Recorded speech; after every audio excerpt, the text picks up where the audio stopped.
앉으시기 바랍니다. 어제 보고 또 보니까 2번 좋은 것 같습니다. 날마다 이렇게 예배 드릴 수 있으면 좋겠는데, 오늘 12월 마지막 주일인데요. 우리 마지막 주일, 첫 주일 이럴 때면 무슨 말씀을 드릴까, 하나님 무슨 말씀하실까 고민되어지는 그런 일이 있는데, 우리 강의 설교하니까 성경 본문에 따라 쭉 이렇게 묵상하고 있잖아요. 그런데 그 절기든 특별한 어떤 주일이든 강의 설교를 해도 그때그때 참 맞는 말씀을 주신다. 저는 그렇게 생각되어집니다. 때때로 강의 설교가 쉽지 않은 일도 있고, 지금 당장 우리 교우들 급한 일, 그런 시급한 일들을 함께 고민하며 말씀도 나누고 싶은 마음도 있습니다만, 우리 아무튼 강의 설교가 주시는 은혜가 힘들어도 있는 것 같은데요. 그 수요 예배가 우리 좀 이따 광고하겠습니다만 다시 1월 우리 첫 주 수요일부터 같이 예배 드릴 텐데, 수요일은 강의 설교를 할지 아니면 주제를 가지고 설교를 할지 아직 제가 고민 중에 두 가지 안을 놓고 기도하고 있는데 고민 중에 있습니다. 아무튼 오늘 우리 오늘 출애굽기 30장 말씀을 읽었는데, 저는 묵상하고 설교 준비하면서 오늘 마지막 주 21년 마지막 주에 꼭 맞는 말씀이겠다 싶었습니다. 자, 우리 지난주까지 제사장들, 대제사장과 아론의 아들들 제사장들을 어떻게 위임하고 어떻게 옷을 만들고 뭐 그런 이야기 했었더랬죠. 옛날 이야기, 복식이 뭐가 그렇게 중요하냐 하지 말고 우리가 제사장으로 하나님 앞에 어떻게 나아가야 될지에 대한 중요한 통찰들 우리에게 주고 있다라고 하는 것 계속 살펴봤었더랬습니다. 자, 그런 다음에 이제 30장으로 넘어오면서 30장 1절부터 10절까지 말씀해 보면 분향할 제단을 어떻게 만들지에 대한 것들을 먼저 이야기하고 있습니다. 우리 제단이 2개가 있잖아요. 성막 안에 제단이 2개가 있는데, 첫 번째는 번제단이 있죠. 우리 지난주에 설명했습니다. 제일 먼저 동쪽으로 향한 문에 들어오자마자 번제단을 이야기했고요. 그 다음에 물두멍, 좀 이따 설명할 거고, 그리고 이제 성소로 들어가면 그 성소에 있는 성소 들어가자마자 맞은편에 바로 있는 것이 이 분향단이에요. 분향단. 그러니까 제단이 번제단이 있고 분향단이 있다. 뭐 그 정도는 좀 알고 계시면 좋겠어요. 번제단의 의미는 설명했어요. 근본적인 속죄 뭐 이런 것을 가리킨다. 완전히 태워드리는 제사다. 그렇게 말씀드렸죠. 자, 그런데 이 오늘 30장에 나와 있는 분향단이 있는데, 거기에서 뭐 조각목으로 만들어라, 길이는 1규빗, 넓이는 1규빗, 네모 반듯하게 만들어라, 높이는 2규빗, 이게 규빗인데 팔꿈치부터 손끝이 규빗인데 뭐 2규빗을 해라, 뭐 이런 이야기하고 있고, 그래서 그 성소 안에서 향기로운 향을 사르고 그 등불을 잘 관리해야 될 것에 대해서 이야기하고 있는 것이 바로 30장 1절부터 10절까지 말씀이야. 자, 우리 예배당도 그런 거 등불 하나 할까요? 카톨릭 천주교회는 그렇게 하고요. 특별히 그리스 종교회는 그렇게 합니다. 지금도 향이 굉장히 중요합니다. 예배 예전에 그게 들어와 있어요. 그래서 여러분 어떤 뭐 뉴스나 유튜브에서 보셨을 거예요. 그래서 신부님들이 요거 들고 향 피워가고 이렇게 하고 다니잖아요. 그렇죠? 뭐 이런 걸 갖고 왔는데, 근데 여러분 우리 이 의식을 우리가 다 받는 것은 옳지도 않고 하나님께서 그렇게 하지 않길 바라신다고 저는 생각하는데, 그럼에도 불구하고 그 의미는 기억하고 지키는 것은 꽤 필요하다 싶어요. 사람이요, 의식이 사람의 어떤 신앙을 좌우하고 하기가 쉬워져요. 근데 하나님은 그런 거 중요하지 않다고 말씀해요. 예수님께서 이미 우리에게 근원적인 속죄를 이루셨기 때문에 이것을 그대로 따라하는 것 옳지 않습니다. 그런데 왠지 우리도 향도 피우고, 그리스 정교회나 콥틱교회, 제가 이집트 콥틱교회라고 하는 교회 예배도 제가 한번 이렇게 본 적이 있는데요. 뭔가 괜히 있어 보여요. 괜히까 그 장소에만 있어도 거룩해지는 것 같고, 그 신부님들이 향을 가지고 막 이렇게 하니까 그 향이 나한테 이렇게 오면 왠지 그게 뭐 신비로운 역할을 할 것처럼 그렇게 생각하는데, 그게 아니고, 그러면 향을 왜 예수님께서 오늘 성경 말씀에 향을 왜 피우라고 하셨을까? 그거는 계시록 8장을 보면 알아요. 향이 무엇인지를 설명을 해놨어요, 이미. 여러분, 성경은 뭘로 푸는 게 맞아? 성경으로 풀어야 돼. 이해되시면 아멘. 하나님의 말씀에 통일성이 있기 때문에 성경이 가지고 있는 가장 중요한 원리가 통일성이에요. 앞뒤가 맞는다 이 말이에요. 그러니까 구약의 계시되온 말씀은 신약에 확장되어지고 해석된 계시의 말씀으로 해석되는 게 맞을 거예요. 그러면 자, 오늘 30장의 이 향에 대해서는 계시록에 뭐라고 설명되어 있는가? 여러분 한번 찾아보시든지 들어보시든지, 힘드시면 들어보셔도 괜찮은데 계시록 8장 3절 4절 말씀에 보면 이렇게 이야기하는 거죠. 찾아보셔도 되고 제가 한번 읽어보겠습니다. 계시록 8장 3절 4절입니다. 또 다른 천사가 와서 제단 곁에 서서 금 향로를 가지고 많은 향을 받았으니 이제 모든 성도의 기도와 합하여 보좌 앞 금 제단에 드리고자 함이라. 향연이 성도의 기도와 함께 천사의 손으로부터 하나님 앞으로 올라가는지라. 마지막 때에 마지막 천상에서 드려지는 예배를 묘사하면서 계시록에서 그 향연, 이 제단의 향연들이 뭐와 함께 올라간다고 돼 있어요? 성도의 기도와 함께 올라간다는 거예요.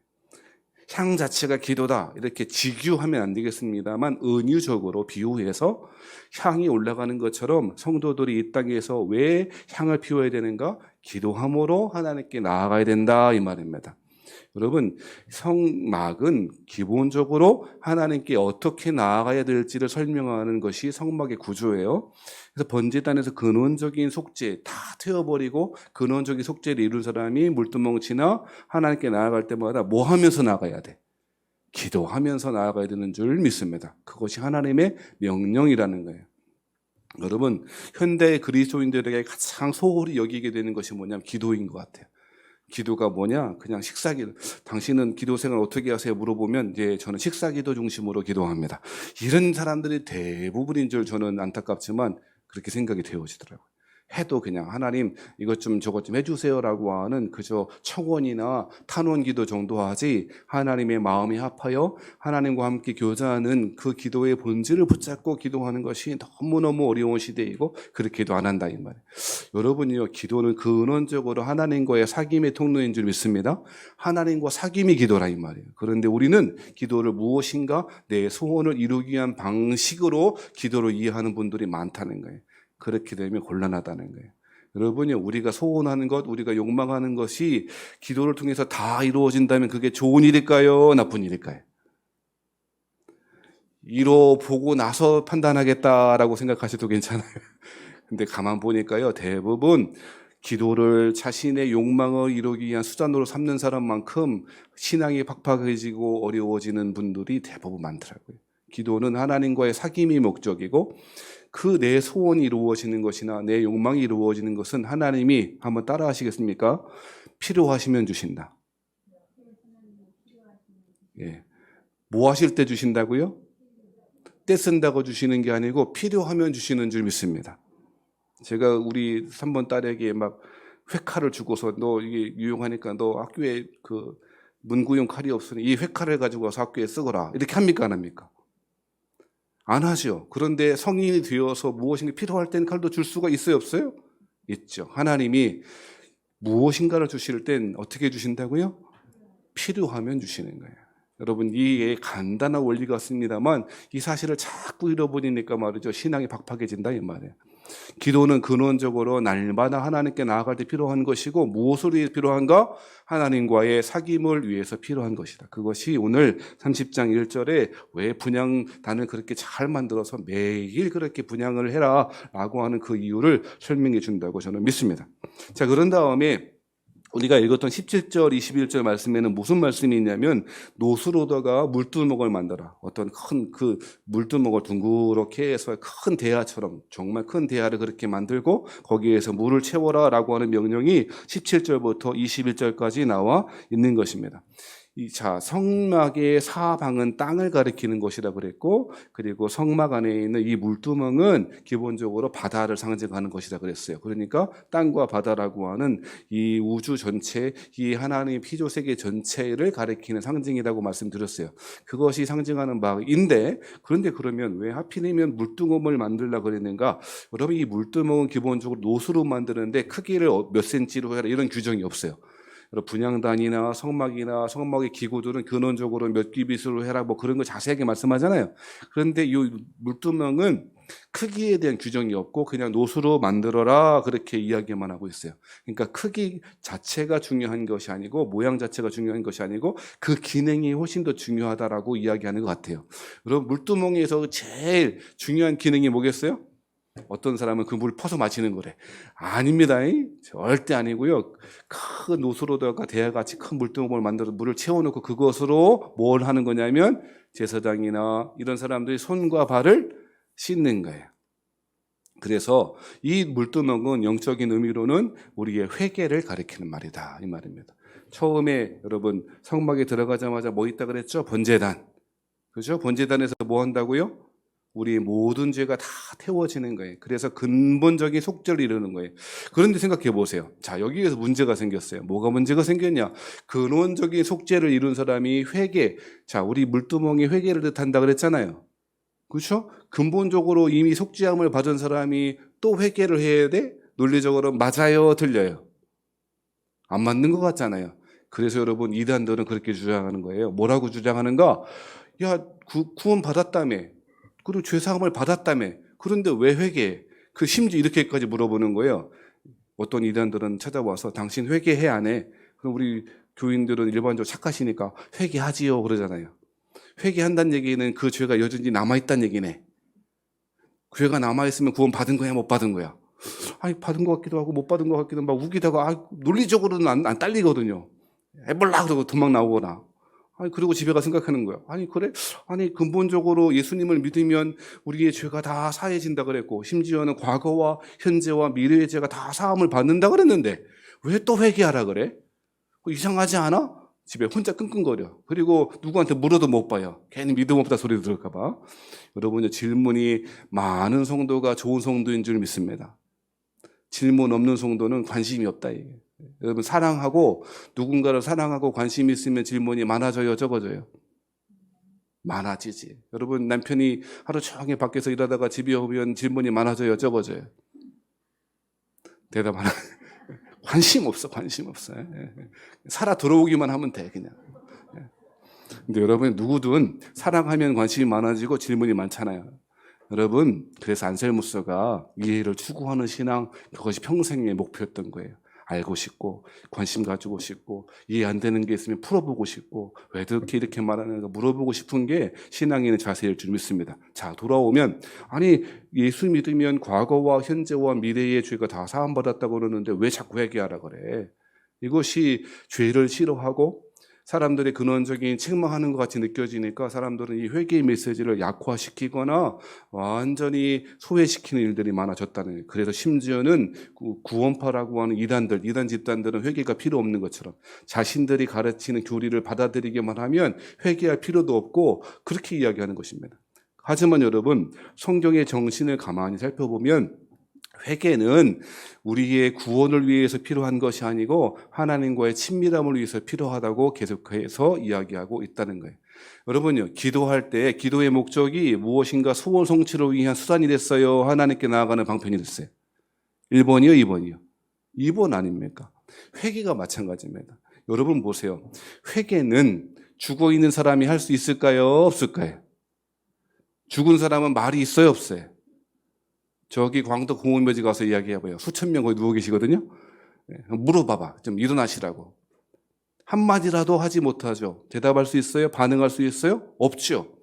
회개는 그러므로 중생한 사람들, 거듭난 사람들, 생명이 그 안에 있는 사람들이 회개하는 것입니다. 그러니까 회개는 우리의 구원의 여부와 관계 있다고 말할 수 있어요? 없어요? 없죠. 구원 받으려고 회개하는 게 아니고 정리하면 구원 받으려고 회개하는 게 아니고 구원 받은 사람이 하는 게 뭐요? 회개라는 거예요. 번제단에서 우리는 다 태워지듯이 예수님의 십자가의 피로 다 태워지듯이 근원적인 속죄를 이뤘어요. 그 사람이 나아가는 곳이 그 다음 단계 어디라고? 물두멍. 여러분요, 그러므로 정리해 보면 회개는 중생한 사람들, 구원받은 사람이 하는 그것이 회개인 것입니다. 순서적으로도 말이에요. 중생이 먼저 있고 회개가 오는 거지, 회개해야지 구원받는다라고 이해해서는 안 되는 것입니다. 왜요? 우리의 구원은 그 어떤 사람의 행위로도 구원받을 수 없기 때문에 그렇습니다.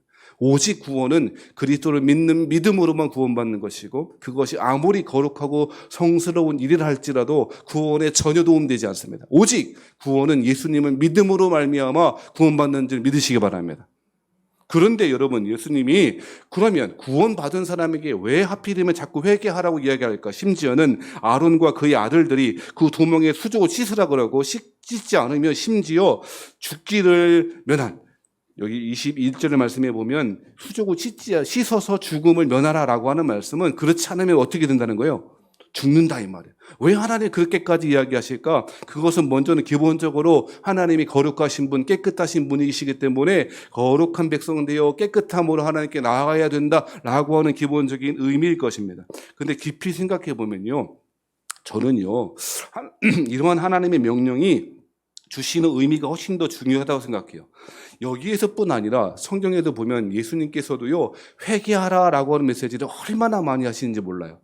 여러분, 마가복음 1장에 보면 예수님이 이 땅에 오시자마자 첫 번째로 말씀하신 게 뭐냐? 마가복음 1장 15절 말씀, 여러분 다 알고 계시잖아요, 그죠? 대답은 하지 말고.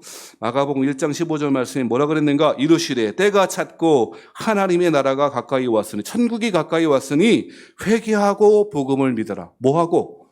회개하고 복음을 믿어라. 복음을 믿는 것과 회개를 밀접하게 이야기하시고 있고요, 예수님의 첫 번째 메시지였다고 마가는 기록하고 있다는 것입니다. 예수님 또한 회개하는 것에 대해서 얼마나 많이 강조하고 있는지 모른다는 것입니다. 누가복음 5장 32절 말씀에도 이렇게 말씀하시는데, 내가 의인을 부르러 온 것이 아니요 죄인을 불러 회개시키러 왔노라. 예수님이 오신 목적이 뭐라고요?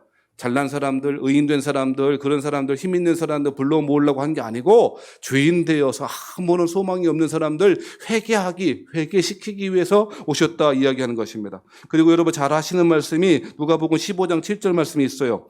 이 말씀 잘 알 것 같은데, 내가 너희에게 이르노니 이와 같이 죄인 한 사람이 회개하면 하늘에서는 회개할 것 없는 의인 99으로 말미암아 기뻐하는 것보다 더하리라.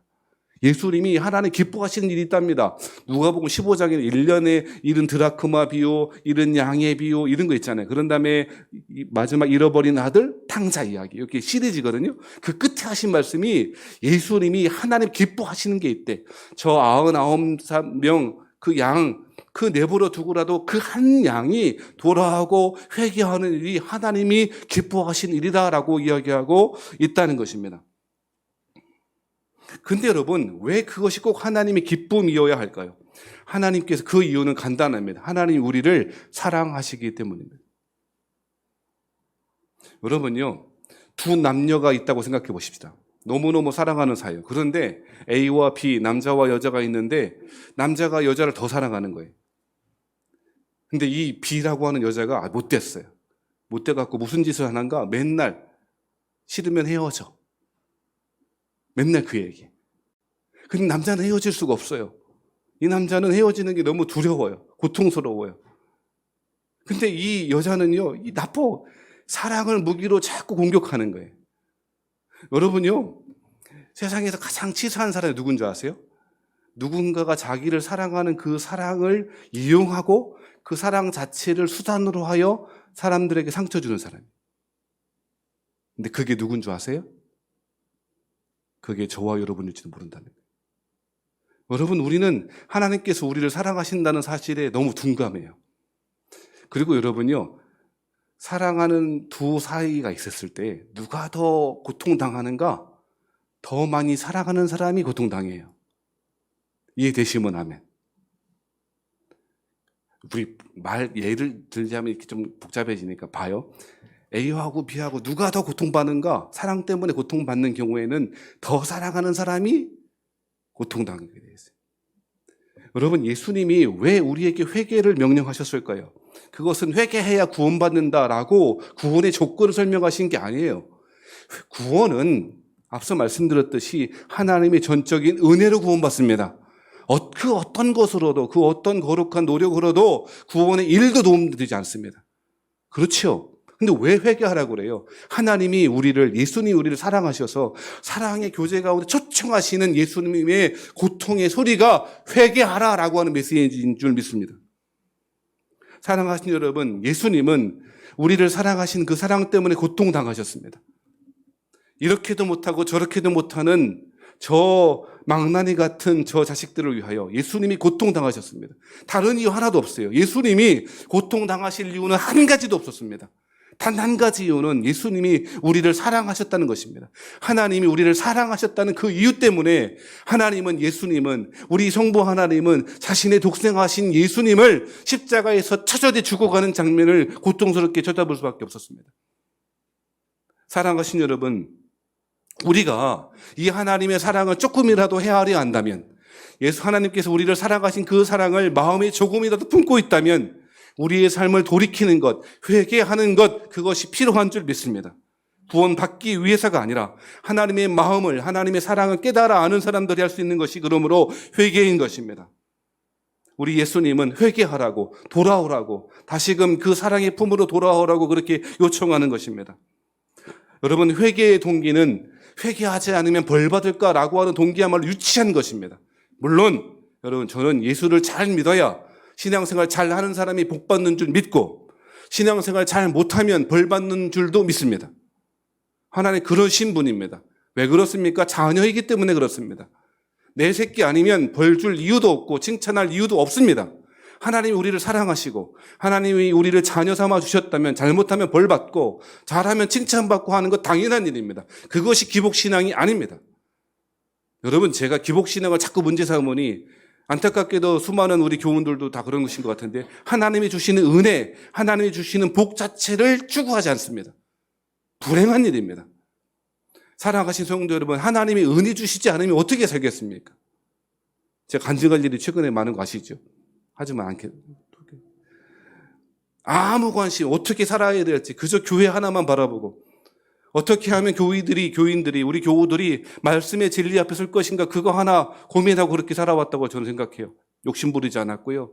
세상 끝 탐하지 않았습니다. 그러니 저는 하나님이 선물 주셨다 생각합니다. 제 개인의 생각이니까 너무 뭐라고 하지 마세요. 하나님이 선물 주셨다 생각합니다. 당첨자가, 그만 얘기합시다. 겨우 1점 차이로 된 거 아시죠? 다 소문났죠, 벌써? 사랑하신 여러분, 하나님이 우리를 자녀 삼아 주셨기에 신앙생활 잘하면 복받고 그렇지 않으면 벌받을 때도 있는 것이에요. 그게 아버지의 마음인 거예요. 왜 회개하라고 말씀하십니까? 하나님이 마음인 거예요. 우리를 사랑하신 마음이고 당신의 품으로 부르시는 마음이고 복 주시기를 원하는 마음이 회개하라라고 하는 그 명령 가운데 들어가 있는 저는 믿습니다. 여러분, 예수 잘 믿으셔야 됩니다. 마지막 주일 아닙니까? 신앙의 길 잘 걸어가셔야 됩니다. 복도, 여러분, 하나님이 은혜도 주지도 않고 복도 주시지도 않고 심판하시지도 않는다라고 하는 것이 멸망당하기 직전에 이스라엘 사람들의 태도였습니다. 살펴보세요. 예레미야를 보시고 이사야를 살펴보세요. 예레미야가 이스라엘 백성들에게 피 울음과 같은 절규가 뭔지 아세요? 저 사람들이 하나님은 여호와는 복도 주시지 않고 심판도 안 하신다라고 하는 생각이었어요. 그 사실에 대해서 예레미야는 지적했다고요. 그것이 심판받기 직전의 이스라엘 사람들의 상태였고, 오늘날 하나님의 은혜도 추구하지 않으며 하나님도 두려워할지 모르는, 어쩌면 저와 여러분의 태도일지도 모르는 것이. 그러니 회개할 필요도 없는 거예요. 막 사는 거예요. 하고 싶은 대로 사는 거예요. 그것이 사사시대의 모습이었습니다. 사사시대의 특징이 무엇입니까? 사사시대의 특징이 뭐예요? 그때에 이스라엘의 왕이 없으므로, 여호와 하나님 왕이 없으므로 자기들의 옳은 대로 행하였더라. 자기의 생각대로 행하였더라. 말씀이 기준이 아니고 신앙의 기준이 아니고 진리가 기준이 아니니 그저 자기의 생각대로 느낌대로 욕망대로 살아가는 것이 사사시대의 특징이었고, 반복되는 죄의 역사를 가운데 하나님은 또 참고 또 참으셨습니다. 사사를 통해서 구원하시기도 하고 부르짖으면 도와주시고 그럴 때마다 우리가 돌아가야 될 메시지는 뭐냐? 하나님의 마음인 거예요. 돌아오라고. 사랑하신 여러분, 오늘 본문의 물두멍을 왜 그렇게 만들라고 말씀하십니까? 과거와 현재와 미래의 죄가 다 사함받았던데 뭐 또 회개합니까? 하나님의 이 마음을 깨달아 아시는 저와 여러분 되었으면 좋겠습니다. 그래서 사도행전 3장 19절 말씀에 뭐라 그러는가? 그러므로 너희가 회개하고 돌이켜 너희 죄 없이 함을 받으라. 이같이 하면 새롭게 되는 날이 주 앞으로부터 이를 것이요. 새로운 날이 만납니다. 여러분이 사도들이 수많은 사람들 앞에서 회개할 것을 요청합니다. 돌이키라고 이야기합니다. 그렇게 하면 새롭게 되는 날이 이를 것이요. 근데 여러분, 저는 이 성경을 인용하거나 읽을 때마다 옛날 버전이 훨씬 더 좋아요. 사도행전 3장 19절 말씀에 새롭게 되는 날, 이 말이 옛날 성경, 개역 성경에는요, 유쾌하게 되는 날이라고요. 저는 이 말이 이 원문의 의도가 더 맞는 것 같아요. 그러니까 새롭게 된다라고 하는 말은 좀 추상적일 수 있는데, 원래 지금 개역개정판 말고 개역 성경에는 뭐 하는 날이요? 유쾌하게 되는 날. 여러분, 참 기쁨, 유쾌한 그 희망차고 복된 날은요, 회개할 때, 돌이킬 때 주시는 하나님의 선물인 줄 믿습니다. 사랑하신 성도 여러분, 하나님은 구원받은 백성에게 향하여 물두멍을 만들고 날마다 손과 발을 씻으라고 이야기하십니다. 손과 발을 씻는 사람이야말로 하나님의 마음을 아는 사람입니다. 그래서 여러분 잘 아시는 대로 예수님께서 십자가 사역을 앞두시고 무슨 일 하십니까? 세족식 하시는 거 아닙니까? 12제자 다 발로 씻으셨습니다. 근데 여러분요, 베드로가 또 이 사람이 또 나서야 돼요. 그죠? 나서기 좋아하잖아요. 그래서 어떻게 주님께서 제 발을 씻기신다고 그러십니까? 어느 날 갑자기 제가 김목순 고사님 일로 오셔서 제가 발 씻겨드릴게. 그리고 우리 김목순 고사님이 이거 웬일이냐고 그럴 거 아니에요. 베드로가 그때 무엇합니까? 야, 예수님이 뭐라고 말씀하시죠? 내가 너 발을 안 씻어주면 너와 나와 상관이 없느니라. 굉장히 중요한 신학적 통찰이 필요한데, 이것은 계속 말씀드렸잖아요. 발 씻는 행위, 회개하는 행위가 바로 무엇과 연결시키는 거예요? 구원받은 행위, 구원받은 징표와 연결시켜서 설명하는 거예요. 이해되시죠? 여러분, 회개는 누가 한다고? 구원받은 사람이 해요? 구원받을 사람이 해요? 받은 사람이. 하나님의 자녀가 된 사람이 회개하는 거예요. 예수님이 그렇게 말씀하시니까 여러분이 베드로가 뭐라 그래요? 화들짝 놀라가지고, 그렇다면 목욕도 시켜주세요. 하겠니? 그때 예수님이 뭐라고 말씀하시죠? 이미 목욕한 자는 또 다시 목욕할 것이 없고 손과 발만 씻으면 된다. 여러분, 회개는 목욕한 사람, 번제단 통과한 사람, 그리스도 예수를 주의 보혈로 덧입혀 구원받은 하나님의 자녀가 하는 선물이에요. 그러므로 회개할 수 있는 거 선물이에요.